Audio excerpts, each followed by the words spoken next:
Na wafanyabiashara kutoka nchini Misri kupitia Jumuiya ya Muungano wa Kimataifa chini ya kundi la Afrika na Asia, Afro-Asian Union AFACU. Ujumbe wa jumuiya hiyo umefika nchini kwa ajili ya kuangalia fursa za uwekezaji hususan katika sekta ya utalii, kilimo, afya, elimu na tehama.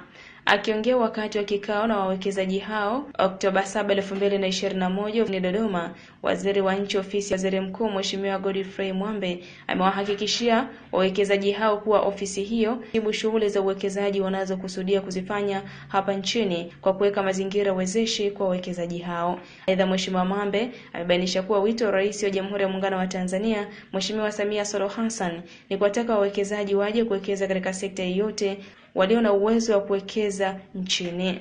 Ameongeza kuwa ujio wa wawekezaji hao ni matokeo ya ziara aliyoifanya nchini Misri mwezi Juni mwaka huu, ambapo aliwaalika kufanya ziara ya kibiashara nchini ili waweze kuona fursa za biashara na uwekezaji. Aidha, ameongeza kuwa jumuiya hiyo itajikita katika utalii, hususan katika ujenzi wa hoteli zenye hadhi kubwa. Katika sekta ya afya, ameeleza kuwa watajikita katika ujenzi wa viwanda, dawa na vifaa tiba, ujenzi wa hospitali ya macho na teknolojia ya huduma ya hospitali inayotembea.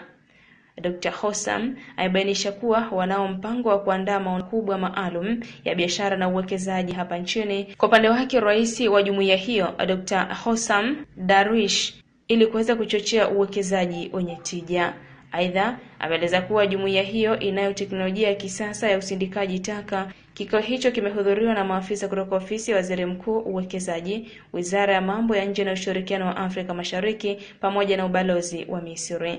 Jumuiya ya AFASU ilianzishwa mwaka 1957 ambapo kwa sasa jumuiya hiyo inao wanachama katika nchi 52 za Afrika na Asia.